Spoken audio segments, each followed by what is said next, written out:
इसकी back history क्या है, इसके क्या फ़ायदे हैं और हमें बीइंग अ यूथ इसकी कहाँ-कहाँ ज़रूरत पड़ती है। देखिए आप सब पिछले वीक से ये सारे टॉपिक जो है वो हम पोस्ट कर रहे हैं, आप सब देख रहे हैं इसको। तो इसके अंदर जो है वो डिसीजन मेकिंग के हवाला से मेरे ख्याल से फर्स्ट टाइम हमारे जो एनजीओ में फर्स्ट टाइम इस टॉपिक पे हमने किया है, तो जो है शेयर किया आपके साथ। तो डिसीजन मेकिंग जो है वो एक प्रोसेस है जिसमें आप देखते हैं कोई एक चीज़ को सिलेक्ट करते हैं आप, लेकिन असल में जो डिसीजन होता है वो कोई एंड पॉइंट नहीं है। असल में डिसीजन के बाद आपका जो एक प्रोसेस है वो स्टार्ट होता है जो आपके उस डिसीजन को अचीव करता है। तो डिसीजन मेकिंग जो है एक प्रोसेस है। इस प्रोसेस को आज हम जो है वो कुछ लर्न करने की कोशिश करेंगे। जी मैं अलमास। जी, आप हमें ये बताएँ कि बीइंग अ यूथ हमें मतलब बी इन अ करियर और अपनी पर्सनल लाइफ़ में या प्रोफ़ेशनल लाइफ़ में इसकी ज़रूरत पड़ती है, लेकिन हमारे यूथ में ऐसी एबिलिटी है नहीं कि वो जी डिसीज़न सही कर सकें। तो आप इनको गाइड करें कि किस तरह से और किस तरीके से हम इसको यूज़ करें, ताकि हम मतलब अपनी ज़िंदगी को बेहतर बना सकें हर फ़ील्ड में, चाहे वो हमारी पर्सनल लाइफ़ है, चाहे वो प्रोफ़ेशनल है, चाहे हमारा करियर है। किसी भी फ़ील्ड में छोटा-बड़ा, चाहे वो बच्चे मैट्रिक के हैं या मैरिड हैं, उनको मतलब आप क्या मशवरा देंगे कि किस तरह से वो फैसला करें? जी बिल्कुल। देखिए जब हम इसको एज अ सब्जेक्ट स्टडी कर रहे होते हैं डिसीजन मेकिंग को, तो इसके अंदर हम कुछ जनरल किस्म की चीज़ों पर डिस्कस कर रहे होते हैं। जैसे कि हम डिस्कस कर रहे होते हैं कि आपने बिज़नेस कैसे स्टार्ट करना है, आपने जो है वो किसी बिज़नेस को बंद कैसे करना है, या आपने कोई चीज़ परचेज़ कैसे करनी है। इस तरह के डिसीजंस को वहाँ पे एग्जांपल के तौर पे देखा जाता है।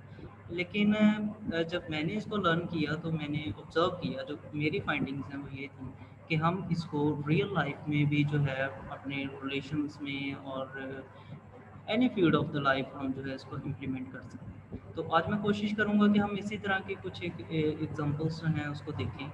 तो मेरे ख्याल से बहुत सारे जी, यही कह रही डिसीजन हूँ ना के। कि हमें जी ये जी पढ़ाया ही नहीं जाता कि डिसीजन मेकिंग है क्या या सब्जेक्ट ऐसा होना चाहिए।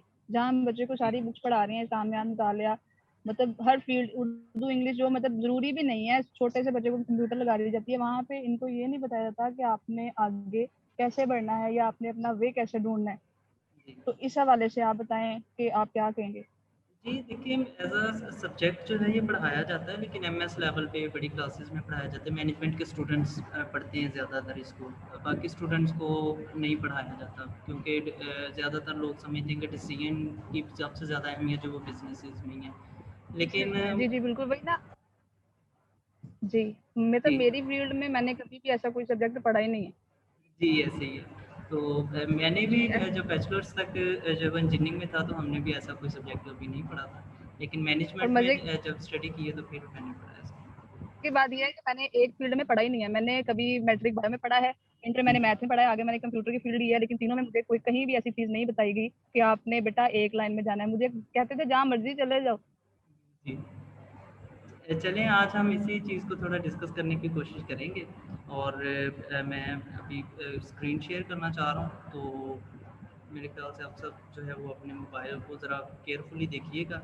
मैंने रिक्वेस्ट किया था आप सबसे कि एक पेन और अगर आप एक वो ले आएँ, पेपर ले आते साथ तो वो ज़्यादा बेहतर होता। लेकिन खैर वैसे भी आप देख सकते हैं, मैं इसको शेयर कर देता हूँ यहाँ से। जी, क्या आप सब देख सकते हैं? हाँ जी, शेयर हो गई है। अभी ठीक है, क्लियर है जी सबको? क्या आप इसको रीड कर सकते हैं?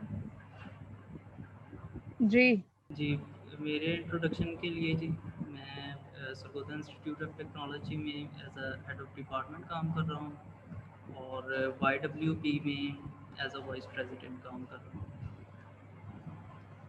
सबसे पहले हम देखते हैं डिसीजन को।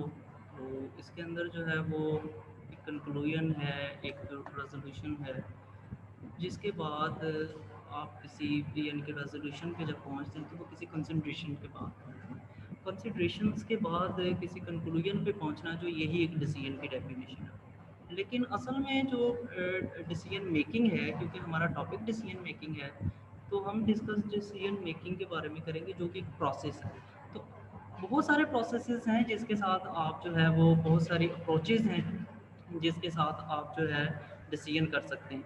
लेकिन हम यहाँ पर आज एक ही अप्रोच को सीखेंगे और आपने एक और चीज़ भी पढ़ी होगी कि हमने इसके 2 सेशन और करने हैं। तो आज हम एक अप्रोच को सीखेंगे, इंशाल्लाह आगे 2 अप्रोचेज़ और होंगी। और एक बात और भी आपने ज़हन में रखनी है कि ये जो एग्ज़ैक्ट वे है, जो कॉम्प्लेक्स वे है मैथमेटिकली जिसके साथ इसको सॉल्व किया जाता है, मैं उस पे नहीं जाऊँगा क्योंकि हमारे साथ बहुत सारे जो हैं वो मैट्रिक के स्टूडेंट्स भी होंगे या इससे आगे बैचलर्स के भी होंगे। तो लेकिन वो क्योंकि मैथ्स में सबकी कमांड नहीं होती, तो मैंने कोशिश की कि मैं इसको ईज़ीएस्ट वे में जो है वो आप सबको बताऊँ। देखिए जी, डिसीजन मेकिंग के लिए कुछ प्रोसेस के लिए कुछ स्टेप्स होते हैं। सबसे पहले आपके पास आती है परसेप्शन, कि आपके ज़हन में ख़्याल आता है कि I have to do something या देयर इज़ सम प्रॉब्लम, ठीक है? आपके ज़हन में एक ख़्याल आता है, तो उस ख़्याल से जो है वो डिसीजन मेकिंग स्टार्ट होती है। फिर आप तसव्वुर करते हैं कि इस ख़्याल को कंप्लीट करने के लिए अगर मैं ये कर लूँ या मैं कुछ एक चीज़ों को आप जो है वो कंसेप्शन करते हैं कुछ चीज़ों की, कुछ बातों की, तो फिर उस तसव्वुर को फिर आप आगे लेके चलते हैं और फिर आप देखते हैं कि जो मैं तसव्वुर कर रहा हूँ, उसको इन्वेस्टिगेट करते हैं, फिर आप तहकीकात करते हैं कि क्या आया ये वैलिड बात भी है या नहीं है, ठीक है? नेक्स्ट जो है वो आप करते हैं इसकी डिलिब्रेशन करते हैं, इनको गौर व खोज करते हैं कि ये जो पॉसिबल सॉल्यूशंस हैं मेरे पास, क्या ये हम इन पे बात या काम कर सकते हैं या मुझे इसको स्किप कर देना चाहिए। फिर आप क्या करते हैं उन चीज़ों में से या उन जो आपकी सिलेक्शंस होती हैं उनमें से आप किसी एक चीज़ को सिलेक्ट करते हैं। फिर आप जब उसको सिलेक्ट कर लेते हो तो डिसीजन वहाँ पर हो जाता है, लेकिन डिसीजन का एक और स्टेप जो बहुत इम्पोर्टेंट है वो है उसकी प्रोमोगेशन। इसके अंदर आपने ऐलान करना होता है कि मैं इस डिसीजन को जो ले चुका हूँ, अब इम्प्लीमेंट करके इसको कंप्लीट या अचीव कैसे करना है, क्योंकि डिसीजन सिर्फ ले लेना ही काम नहीं है, बल्कि उसको आगे इसके बाद इन स्टेप्स को हम जो है वो फॉलो करते हुए कुछ एक एग्जांपल्स मैंने लिखी हैं जो प्रॉब्लम्स हम सॉल्व कर सकते हैं इन इन स्टेप्स को फॉलो करते हुए।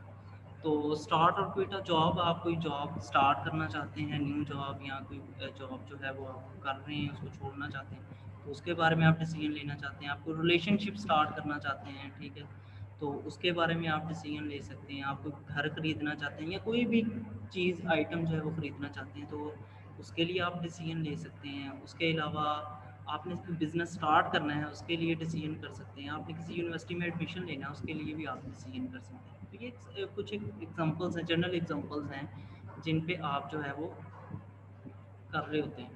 अब देखें जी, आपने इस जो आज हम मेथड सीखने वाले हैं वो मेथड है टॉस। तो टॉस के अंदर आपके पास 1 2 3 4 5 6 7 8 9 जो हैं वो बॉक्सेस होने चाहिए, ठीक है? यहाँ पे आप देख सकते हैं 1 2 3 और 3 एंड 3 3 9, ठीक है? 9 आपके पास आने होने चाहिए। इसमें TWTOWS लिखा हुआ है। टी स्टैंड्स फॉर थ्रेट्स, खतरा यानी कि अंदेशे। उसके बाद है ओ, ओ स्टैंड्स फॉर अपॉर्चुनिटीज़ यानी कि मौके, आपके पास कौन कौन सी चीज़ें अवेलेबल हैं। इसके बाद नेक्स्ट आपके पास आता है स्ट्रेंथ्स, सॉरी वीकनेसेस। वीकनेसेस मतलब कमज़ोरियाँ। उसके बाद नेक्स्ट आपके पास आता है स्ट्रेंथ्स, और आपने इनको इसी तरह सेम सीक्वेंस से प्लेस करना है एक ग्राफ के ऊपर। आपको इस तरह से जो है वो 9 बॉक्सेस बनाने और इस तरह से बिल्कुल इसी तरतीब से आपने इनको माउंट करना है इन बॉक्सेस के अंदर। ये आपका पहला स्टेप है। उसके बाद नेक्स्ट आपने क्या करना है, आपने इन बॉक्सेस को इस तरह से देखना है कि 1 और 2 अप साइड पे 1 और 2 आपने इस सीक्वेंस में, और डाउन साइड से 3 एंड 4 इस सीक्वेंस में। फिर आपने देखना है कि ये जो बॉक्स है, पहले वाला जो बॉक्स है, इसके अंदर आपका 2 और 4 मल्टीप्लाई होगा, यानी कि इन दोनों को मिला के जो डिसीजन होगा वो यहाँ पे आएगा, और आपके 4 और 1 को मिला के जो डिसीजन है वो यहाँ पर आएगा, और इसी तरह से 3 और 2 को मिला के, और इसी तरह से 3 और 1 को मिला के यहाँ पे डिसीजन आएगा। ये डिसीजन के अंदर हमने पेयर्स इसलिए बनाए हैं ताकि हम जो है वो, ये इंसान की साइकी है, जो ह्यूमन ब्रेन है उसकी साइकी है, तो वो एक टाइम में सिर्फ 2 चीज़ों को कंपेयर अच्छे से कर सकता है। जो मैक्सिमम कंपैरिजन एबिलिटी की पीक है वो उसकी दो चीज़ों पे है, कि वो दो चीज़ों को करेगा तो वो ज़्यादा बेहतर। जी मुझे जी एडमिट सर, करना नेक्स्ट। है जी। नेक्स्ट है जी हमारे पास, अभी स्क्रीन ब्लैक तो नहीं होगी? सर ये आपकी स्क्रीन जो है वो दोबारा से ब्लैक हो रही है। जी सर, अब ठीक है। जी देखिए, अब फर्स्ट मैंने क्या किया है, स्ट्रेंथ्स और अपॉर्चुनिटीज़ देखी है मैंने कि मेरी जो ताकतें हैं वो क्या हैं, ठीक है, और मेरी अपॉर्चुनिटीज़ क्या हैं, मेरे पास मौके क्या हैं, उन दोनों को मिला के आपने बूस्ट करना है अपनी अपॉर्चुनिटी को, ठीक है। स्ट्रेंथ्स को यूज़ करते हुए अपॉर्चुनिटी को बूस्ट करना है। फर्स्ट फर्स्ट वाले इस फर्स्ट वाले जो बॉक्स है इसके अंदर आपने इसको मेजर करना है। सेकंड जो है वो आपके थ्रेट्स हैं, खतरात को आपने अपनी स्ट्रेंथ्स को यूज़ करना है और अपने थ्रेट्स को कम करना है, ठीक है। स्ट्रेंथ्स को यूज़ करते हुए आपने थ्रेट्स को कैसे कम करना है, ये इस बॉक्स में आप काउंट करेंगे। नेक्स्ट आप देखेंगे कि आपकी वीकनेसेस अपॉर्चुनिटी के साथ कैसे आप उसको मैचअप करेंगे, कि आप अपॉर्चुनिटी को यूज़ करते हुए अपनी वीकनेसेस को कैसे कम करेंगे, ठीक है। नेक्स्ट आपके पास लास्ट वन जो है वो है वीकनेसेस एंड थ्रेट्स।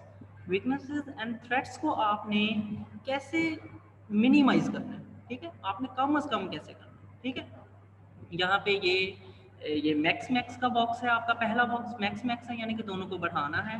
इसमें मैक्स मिन है, यानी कि आपने एक स्ट्रेंथ को बढ़ाना है और थ्रेट्स को कम करना है। यहाँ पे आपके पास मिन मैक्स है, यानी कि मिनिमम वीकनेसेस और अपॉर्चुनिटीज़ को मैक्सिमम करना है। और यहाँ पे मिन मिन यानी कि मिनिमम मिनिमम आपने करना है वीकनेसेस को भी और थ्रेट्स को। नेक्स्ट देखें, अब मेरे पास जो है हम जो है वो एग्जांपल ले रहे हैं, यहाँ पे ऊपर आपको नज़र आ रहा है इस जगह पे, जी सर। इस जगह पे लिखा हुआ है कि आपने या तो न्यू जॉब स्टार्ट करनी है, ठीक है, या आपने, अच्छा देखिए हम पहुंच चुके हैं यहाँ पे।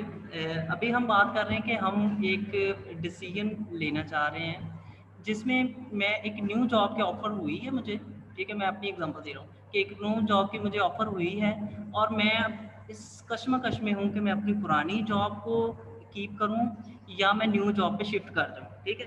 अब अपॉर्चुनिटी क्या मुझे मिली है, वहाँ पे अपॉर्चुनिटी है मेरे पास कि 10,000 का इंक्रीमेंट है मेरे पास, कि मुझे वो 10,000 सैलरी ज़्यादा देंगे और वैल्यूएबल एक्सपीरियंस है, मतलब उस एक्सपीरियंस को मैं यूज़ भी कर सकता हूँ, यानी कि वो एक्सपीरियंस मेरा ज़्यादा वैलिड होगा एज़ कम्पेयर टू मेरी करंट जॉब का जो एक्सपीरियंस होगा।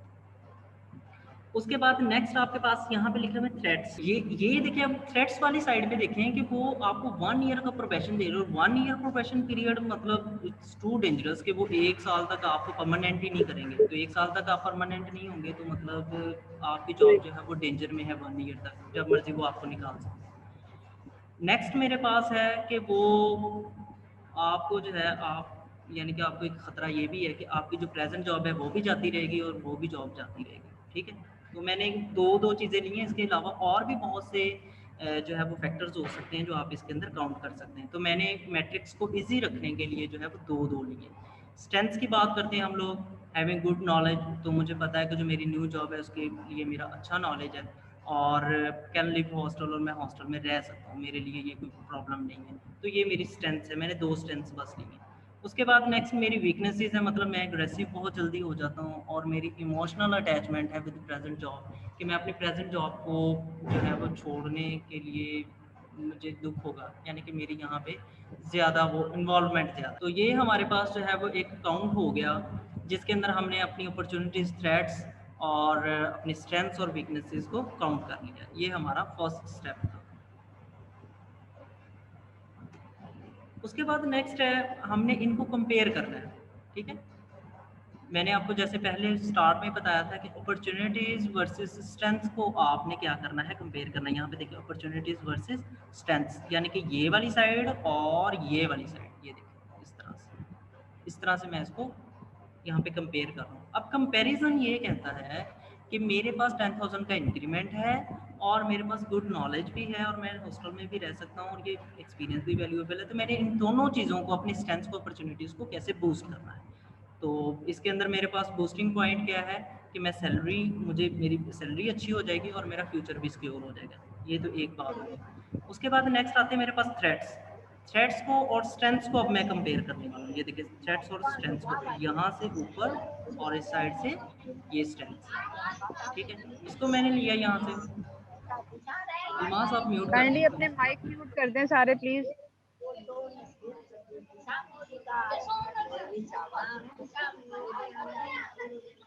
ये कर देंगे या मैं कर दूँ सबको? ये आप ही कर दें प्लीज, आकाश साहब अपना माइक म्यूट कर दें काइंडली। आई चले थिंक मैं वो ऑन म्यूट कर करके खुद चले गए। दूँ। इट्स ओके, मैं कर दूँ। हो गया या कर दूँ? जी जी आई थिंक हो ही गया है। हो ही गया, हो चले गया। ठीक है, मेरे ख्याल से मैं करेंगे।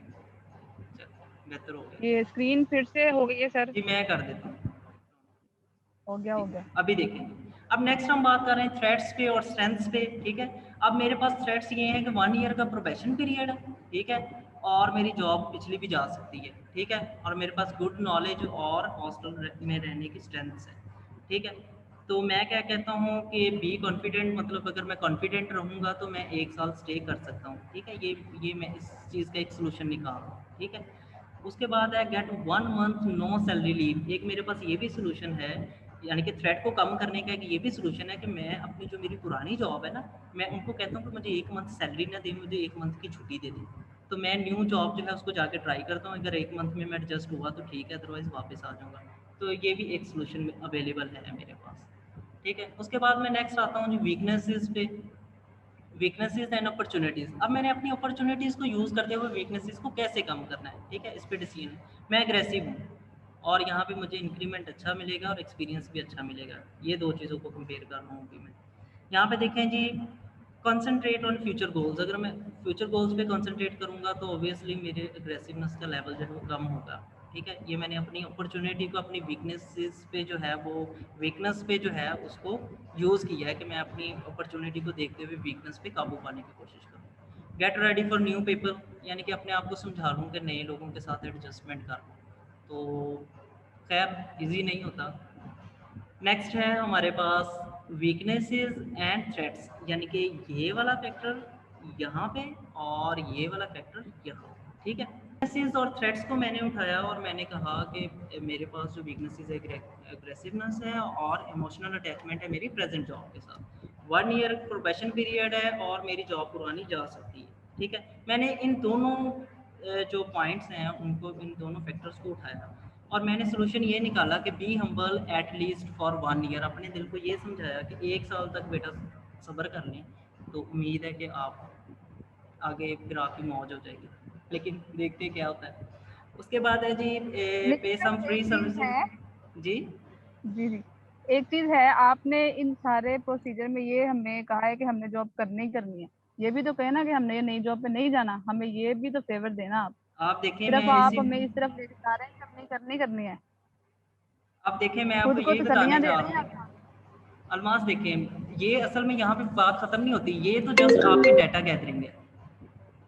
डाटा गैदरिंग के बाद असल काम शुरू होगा और आप ये देखेंगे कि हमारी ये जॉब सेलेक्ट नहीं होगी न्यू। आपको पहले बता, pay some free services to the present job. जो हमारी प्रेजेंट जॉब है ना, मैं अगर उसको कुछ फ्री सर्विसेज देता रहूँ तो मेरी जो इमोशनल अटैचमेंट है ना वो ठीक रहेगी उनके साथ। मतलब मेरा वो वाला जो मामला है ना कि मैं इसको छोड़ना नहीं चाह रहा, तो वो भी साथ चलता रहेगा कि मैंने ये जॉब भी नहीं छोड़ी। उसके बाद देखें, अब ये जो सारा मामला है जो आपने कंक्लूजन्स निकाले हैं, जब तक आप इनको कैलकुलेट नहीं करेंगे तो आपको पता नहीं चल पाएगा कि मैं नई जॉब पे जाऊंगा या नहीं जाऊंगा। अब आपने करंट जॉब और आपकी न्यू जॉब उन दोनों को कंपेयर करना है, ठीक है। यहाँ पे देखिए मैंने कुछ नंबर्स लिखे हैं, ये देखिए ये नंबर्स हैं यहाँ पे, ठीक है। इन नंबर्स में आप देखें जो नीचे वाला नंबर है ना, ठीक है, डिनोमिनेटर्स में ये वाला नंबर हमेशा मेरी ओल्ड जॉब के लिए होगा और जो ऊपर वाला नंबर है, ठीक है, न्यूमिनेटर है, ये हमेशा मेरी न्यू जॉब के लिए होगा। नीचे वाला ओल्ड जॉब के लिए और ऊपर वाला न्यू जॉब के लिए। अब मैं कहता हूँ कि जब सैलरी बूस्ट होगी तो इस पे अगर मैं जो मेरी ओल्ड जॉब है उसको फिक्स कर लेता हूँ किसी एक नंबर पे, मैंने जो हमारी मेरी प्रेजेंट जॉब है मैंने उसको 10 पॉइंट्स पे फिक्स कर लिया कि मैं उसको 10 मार्क्स ही दूंगा हर एक फैक्टर पे। तो कंपैरेटिवली मेरी न्यू जॉब कितने मार्क्स लेती है उसमें, तो मैं कहता हूँ अगर सैलरी की बात करूँ तो 10,000 का मुझे बूस्ट मिलेगा तो मैं उसको 15 मार्क्स देता हूँ कि मतलब मैं करंट जॉब से 50% ज़्यादा हैप्पी होगा। ठीक है, अगर मैं फ्यूचर सिक्योर की बात करूँ तो मैं फ्यूचर सिक्योर तो मेरा होगा, लेकिन क्योंकि मेरी करंट जॉब भी मुझे इतना भी इनसिक्योर नहीं करती, तो मतलब इतनी ज़्यादा प्रॉब्लम नहीं है मुझे करंट जॉब पे। उसके बाद है जी बी कॉन्फिडेंट। ठीक है, मैं बी कॉन्फिडेंट भी होऊंगा, तो बी कॉन्फिडेंट मैं अपनी करंट जॉब पे भी हूँ। तो इसके साथ अगर मैं अपनी करंट जॉब पे ये इम्प्लीमेंट कर लूँगा तो वहाँ पे भी मुझे फ़ायदा हो सकता है। तो मैं यानी कि न्यू जॉब क्यों ट्राई कर रहा हूँ, इसलिए मैंने इनको नियरली सेम पॉइंट्स दिए।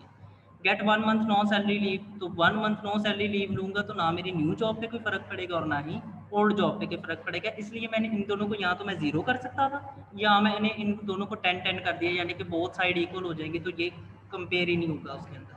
यानी कि वो इक्वेशन की दोनों साइड पे अगर इक्वल नंबर ऐड करें तो वो उससे कुछ भी नहीं होता। तो मेरी ओल्ड जॉब और न्यू जॉब का मैंने इक्वल मार्क्स कर दिया यहाँ पे, यानी कि इससे फ़र्क नहीं पड़ता। उसके बाद नेक्स्ट आता है हमारे पास फ्यूचर गोल्स पे। अगर मैं कंसंट्रेट करूँ तो वो मैं अपनी करंट जॉब पे भी रह के कर सकता हूँ, लेकिन ये है कि मुझे फ्यूचर जॉब जो है उसके अंदर जाके उस पर इतनी एफर्ट करने की ज़रूरत मेरे ख्याल से नहीं होती। तो फिर मैंने क्या किया है कि मैंने उसको 8 पे रेट कर दिया। ठीक है, उसके बाद है get ready for new people. तो get ready for new people जो है ये तो मेरे लिए तो टू हार्ड है, मतलब आप सबके लिए नंबर्स फ़र्क होंगे, ये मेरे नंबर्स आप नहीं यूज़ करेंगे कि आपकी लाइफ में क्या वैल्यू है किसी चीज़ की, आप ज़्यादा प्रेफरेंस पैसे को देते हैं या ज़्यादा प्रेफरेंस आप इमोशंस को देते हैं। It depends upon the person who is going to take a decision.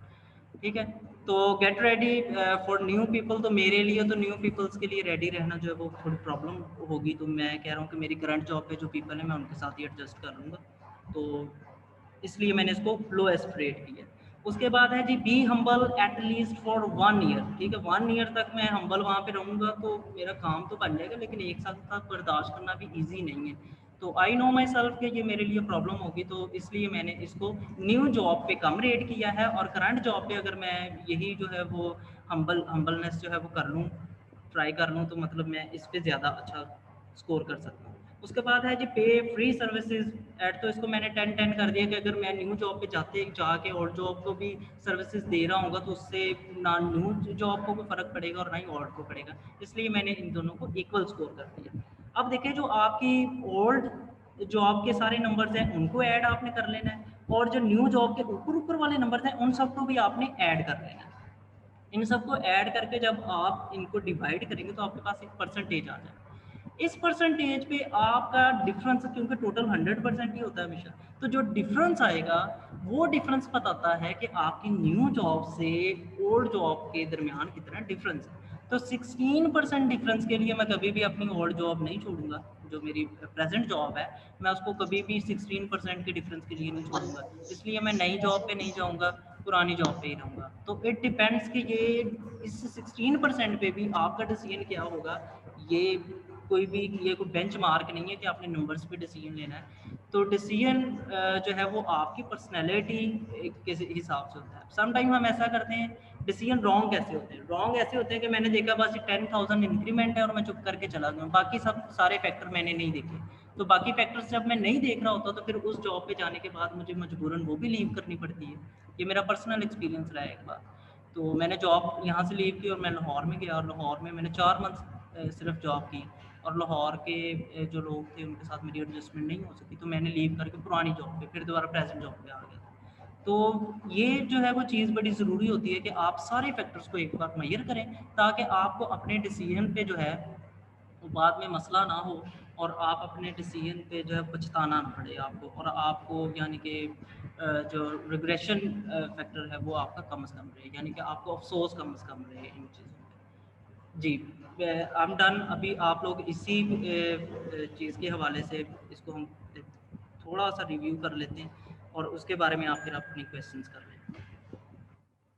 देखें जी, हमने देखा कि डिसीजन एंड डिसीजन मेकिंग। ठीक है, डिसीजन मेकिंग एक प्रोसेस होता है जिसमें आप डिसीजन लेते हैं, और डिसीजन लेने के बाद आप फर्दर उस पर प्रोसेस करते हैं, जिसके बाद वो डिसीजन इम्प्लीमेंट होता है। ठीक है, ये स्टेप्स हैं, परसेप्शन है, कंसेप्शन है। ठीक है, आप पहले एक परसेप्शन में ख्याल तस्वर करते हैं, ठीक है, फिर आप उन चीज़ों की कुछ तहकीकात करते हैं, फिर गौर व खोज करते हैं, और एक फ़ैसला जो है वहाँ पे पहुँच जाते हैं, और फिर आप ऐलान करते हैं कि इसको कैसे इम्प्लीमेंट करना है। ठीक है, उसके बाद मैंने कुछ एग्जांपल्स दी कि कौन कौन सी प्रॉब्लम्स होती हैं एक आम इंसान की ज़िंदगी में। ठीक है, और जिस पे ज़्यादातर डिसीजन लेने की ज़रूरत पड़ती है, जैसे जॉब छोड़ना, नया रिलेशनशिप स्टार्ट करना, घर खरीदना या कोई बिज़नेस स्टार्ट करना या यूनिवर्सिटी में एडमिशन लेना। इसके बाद नेक्स्ट मैंने आपको बताया कि आपने इस तरह से 9 जो है वो बॉक्सेस बना लेने हैं अपने पास, ठीक है, एक टेबल ड्रॉ कर लेना है। इसके अंदर आपने अपॉर्चुनिटीज़, थ्रेट्स और स्ट्रेंथ्स और वीकनेसेस को लिख लेना अपनी को अकॉर्डिंग टू दैट सिचुएशन, ठीक है। उसके बाद आपने क्या करना है, उसको छोड़ें, ठीक है, आपने अपॉर्चुनिटीज़ और आपने सॉरी मेरा माउस ये सर जी ये एंड कब होनी है बोला? जी जी हो गया। एंड ये देखिए अपॉर्चुनिटीज़ और स्ट्रेंथ्स को कंपेयर करना है, थ्रेट्स को, और इसको यानी कि जैसे ये बना हुआ है आपने इसको कर लेना है। मैं ये फाइल वैसे शेयर कर दूंगा आप सबके साथ। जी जी उस- श्योर। जी, उसके बाद नेक्स्ट है जी, आपने अपने वीकनेसेस को लिख लेना है, इनको कंपेयर कर लेना है, फिर इनके नंबरिंग कर लेनी है। यहाँ पर तो तकरीबन सारे लोग थे ही, तो नंबरिंग आपने कैसे करनी है, ऊपर वाले नंबर जो हैं वो करंट के लिए और नीचे वाले नंबर जो हैं वो ओल्ड डिसीजन के लिए। तो इसको फिर आपने कंपेयर कर लेना और आपने देख लेना कि कितना वेरिएंस कितनी है, डिफरेंस कितना है मेरे करंट डिसीजन पे और यहाँ जो नेक्स्ट डिसीजन है उस पर मेरा कितना डिफरेंस है। तो फिर आप उसके मुताबिक जो है वो डिसीजन ले सकते हैं। जी हेलो। जी, आपकी अस्सलाम वालेकुम। आवाज़। चैट डिसेबल, आपकी साइड से चैट डिसेबल है, इसे इनेबल करें ताकि क्वेश्चंस पूछे जा सके। जी मैं कर देता हूँ। जी वो कह रहे हैं best decision maker qualities. Best decision maker वही होता है जो खुद को जानता है। जी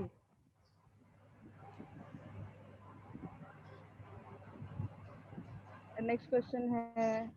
अच्छा ठीक है। अच्छा सर एक बंदे ने कहा है कि आपने पर्सन की साइकोलॉजी डिस्कस नहीं की। जी जी मैंने ये पढ़ लिया। देखिए पर्सन साइकोलॉजी, देखिए मैंने एक शॉर्ट सा आंसर किया है कि जो बंदा खुद को जानता है ना वो अच्छा डिसीजन मेकर है, वो अच्छा डिसीजन ले सकता है, ठीक है। और मैंने आपको एक और साइकोलॉजी की बात की थी, इसके अंदर आपने शायद नोट नहीं किया कि ह्यूमन ब्रेन जो है वो एक टाइम में दो चीज़ों को कंपेयर कर सकता है इफेक्टिवली। तो वो दो चीज़, इसीलिए ये डिसीजन मेकिंग मेथड जो है वो सिर्फ दो चीज़ों को कंपेयर कर रहा था, दो फैक्टर्स को बारी बारी कंपेयर कर रहा था। जी ये एक और क्वेश्चन है दीप की तरफ से। जी जी काइंडली इसकी तरफ आ जाएं। जी जी can you explain can decision making skills. जी देखिए डिसीजन मेकिंग जी स्किल्स जो हैं, एक तो आपको बहुत कॉन्शियस होना चाहिए इसके लिए, ठीक है। और दूसरे नंबर पे आपको मैथ्स जो है वो एटलीस्ट बेसिक मैथ्स जो आना चाहिए, लेकिन वैसे तो डिसीजन मेकिंग की रिक्वायरमेंट पे बहुत हाईली मैथ्स आपको आना ज़रूरी है, जिसके अंदर प्रोबेबिलिटीज़ और मैट्रिक्स और इस तरह की बहुत सी चीज़ें जो है आपको यूज़ करनी पड़ती हैं।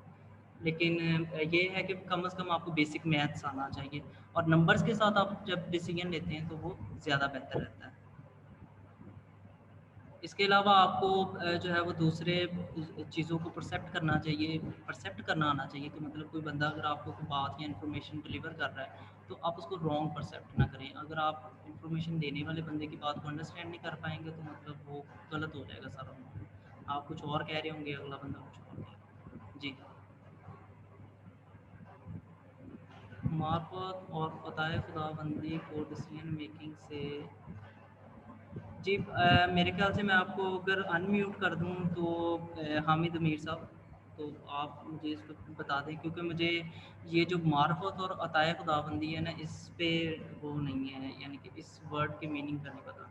ये उर्दू का कोई ख़ास वर्ड है तो I am sorry for that. Elephant था, उसको छोटा जब वो होता है तो उसको वो संगली बांधी जाती, सारी बात आपको पता है, शॉर्ट बता रहा हूँ। तो वो उसको छुड़ाने की कोशिश करता तो टूटता नहीं है, लेकिन जब वो बड़ा भी हो जाता तो उसको उसी संगली के साथ ही बांधते हैं, लेकिन वो तब उसके अंदर ताकत भी होती है तो वो कोशिश नहीं करता, क्योंकि उसके जहन में बैठ चुका होता है कि ये मैं तोड़ ही नहीं सकता, ये संगली मुझसे नहीं टूटेगी। तो जो डिसीजन मेकिंग का फियर है वो बिल्कुल ऐसे ही है कि जब आप एक रॉन्ग डिसीजन ले चुके होते हैं, उसका नुकसान भुगत चुके होते हैं, तो फिर नेक्स्ट डिसीजन पे आप इस तरह से डर रहे होते हैं कि फिर गलत हो जाएगा तो क्या होगा, ये फियर होता है इस वजह से। तो लेकिन अगर हम एक प्रॉपर अप्रोच से चलें, एक तरीकाकार से चलें, तो पॉसिबल है कि ये फियर कम हो जाएगा। जी जी और नुमाना जी का क्वेश्चन भी इसी तरह से था जी कि वो साइकी इफेक्ट करती है। साइकी बहुत ज्यादा इफेक्ट करती है। जब बंदा मेंटली मखलूद हो जाएगा तो उसको क्या समझ आएगी। जी तो आई थिंक ये क्वेश्चन का आंसर इसमें भी कवर हो जाता है। जी जी बिल्कुल ऐसी बात है। What is main benefit of decision making for corporate world. जी देखें जी, डिसीजन मेकिंग, आप डिसीजंस पे ही तो सब कुछ चल रहा होता है। तो आप डिसीजंस पे जब आपके गुड डिसीजंस होंगे, ठीक है, जैसे इमरान खान का भी देखें आपका नारा होता था, मैं किसी पॉलिटिकल बात नहीं कर रहा कोई भी, लेकिन वैसे जस्ट कोट कर रहा हूँ, तो वो कहते थे कि जी हम जी अच्छे फैसले करेंगे, हम अच्छा जो है वो निज़ाम करेंगे। तो निज़ाम अच्छा करने के लिए अच्छे फैसले होना ज़रूरी है, और अच्छा फैसला करने के लिए आपकी जो है वो गुड अप्रोच होनी चाहिए डिसीजन मेकिंग की। तो गुड डिसीजन मेकर्स जो हैं वही जो है वो एक क्या कहेंगे प्रोग्रेस में ज़्यादा वही आगे जा सकते हैं या वही ज़्यादा तरक्की कर सकते हैं। In short, how is this possible to make good decision for yourself if there are a lot of implementations and enforcing decision by other people's on you? जी देखें, दैट्स another factor। ये तो हमारे कल्चर स्टडीज़ में आता है कि हमारे वाला साहब कह देते कि भाई जी अगर पुत्र तू इंजीनियर ना बनया तो तू मेरा मुंडा नहीं। ठीक है, इस तरह के वर्ड्स हमें सुनने को मिलते हैं। तो ये तो हमारा कल्चर इम्पैक्ट है कि वो अपने डिसीजंस हमारे ऊपर डाल देते हैं, अपनी वो उनकी जो वांट्स और नीड्स और विशेज़ हैं वो सारी अपने बच्चों के ऊपर डाल देते हैं, या जिसका जिस पे बस चलता है वो उसके ऊपर डाल देता है। ठीक है, जो बॉसेस हैं वो अपनी जो डिज़ायर्स हैं या जो उनकी गोल्स हैं वो अपने एम्प्लॉयज़ पे डाल देते हैं कि भाई आपने करना है। ठीक है, तो ये तो एक अलग डिस्कशन है, लेकिन हम आज बात कर रहे हैं कि डिसीजन मेकिंग, आपके जो पर्सनल डिसीजन मेकिंग है, हम स्पेशली उसको कोड कर रहे हैं। ग्रुप डिसीजन मेकिंग भी एक अलग टॉपिक है, बहुत बड़ा टॉपिक, उसको हम अलग से डील करेंगे फिर कभी अल्लाह करे मौका मिले तो।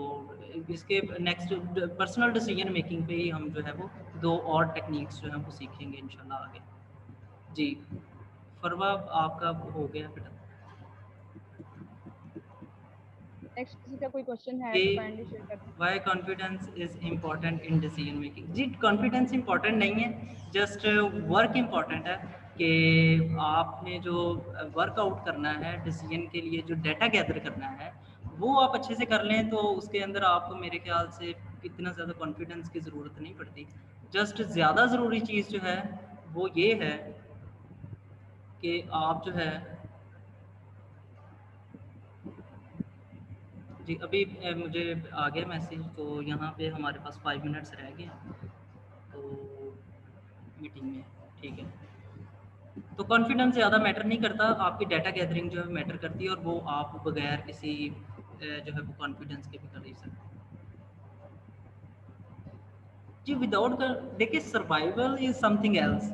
आप सर्वाइव कर रहे हैं या नहीं कर रहे वो तो एक अलग मैटर है। ये हम किसी स्पेसिफिक चीज़ पे जो ज़िंदगी में बहुत अहम चीज़ों के फैसले होते हैं, जैसे जो मैंने लिखा है ना, रिलेशनशिप पे डिसीजन आपने लेना। फॉर एग्जांपल कि आपके पास जो है वो 3-4 लड़कों के या 3-4 लड़कियों के रिश्ते आए खड़े हैं, तो आप क्या करेंगे? मतलब यहाँ आप क्या करेंगे? आपने वहाँ पे डिसीजन लेना है कि what is the best decision for me. फिर आप वहाँ पे अपनी फैमिली वैल्यूज़ और आपके जो है वो आपके कल्चरल वैल्यूज़ और इन सब चीज़ों को जो है वो गैदर करेंगे, और फिर उनको कंपेयर करेंगे, और फिर उसके बाद एक न्यूमेरिकल डिसीजन पे जाएंगे कि मुझे किसके साथ रिलेशन रखना चाहिए या किसके साथ नहीं रखना चाहिए।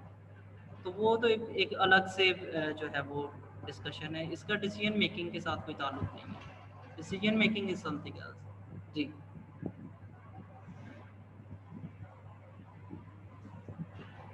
आई थिंक हमें वाइंड अप कर देना चाहिए। अभी हमारे पास 4 वैसे अब तो मिनट्स मैं लेफ्ट हैं यहाँ पे। एक्चुअली अच्छा एज चलें पर फिर माय तो। Point of view these are very, sorry ऊपर चला गया,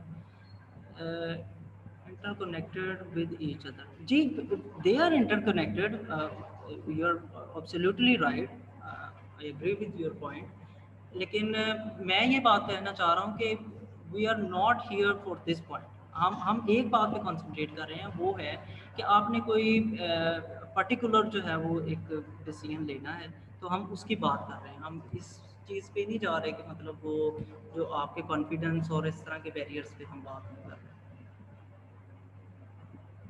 Is there any compulsion of presence of motivation behind every decision? जी ये बात तो है, जैसे मैंने आपको बताया कि इसी डिसीजन को जो मैं कर रहा था वो मेरे लिए था, तो हर एक बंदा जो है उसको अलग से परसेप्ट करता है, उसकी अपनी वैल्यूज़ हैं, उसकी अपनी जो है वो प्रेफरेंसेस हैं, तो वो प्रेफरेंस किस चीज़ को ज़्यादा देता है। तो it's about the personality of the being who is going to take a decision. ये किसी जो है वो हर बंदे के लिए सेम नहीं है।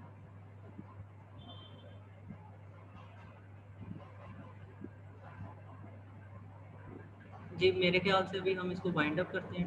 2 मिनट्स रह गए हैं। बाकी आपके पास ग्रुप है, ठीक है? तो आप उस ग्रुप में जो है वो कर सकते हैं। अल्मास, आपने स्क्रीनशॉट्स कर ली हैं? जी आपने स्क्रीनशॉट्स कर ली हैं? जी जी। हाँ जी, चलें, ठीक है जी। अभी हम इसको वाइंड अप करते हैं। तो इंशाल्लाह नेक्स्ट सेशन जो है वो हम क्योंकि इंटरनली कर रहे हैं इन सेशंस को, तो इसके लिए जो है वो हम वो नहीं करेंगे, यानी कि हम कोई स्पेसिफिक टाइम नहीं रखेंगे। तो जैसे हमारे पास जो भी फ्री स्लॉट हुआ करेगी, जिसमें कोई हमारे बाहर से गेस्ट नहीं आएंगे एनजीओ में, तो हम जो है वो इंटरनल इस सेशन को जो है फर्दर आगे बढ़ा लिया करेंगे। हाँ जी, चलें, ठीक है। सर, आपका बहुत शुक्रिया, आपने हमें इतना बताया। जी जी, थैंक यू। आप सबका भी शुक्रिया जी। टीम YWP का शुक्रिया जिन्होंने मुझे इनवाइट किया और आप सबके साथ बात करने का मौका दिया। अल्लाह पाक और ज़्यादा तरक्की दे इस आपने एनजीओ हमें को, इतना और कुछ आप बताया। सबको भी खुश रखे हमेशा। आमीन आमीन। ओके जी, अल्लाह।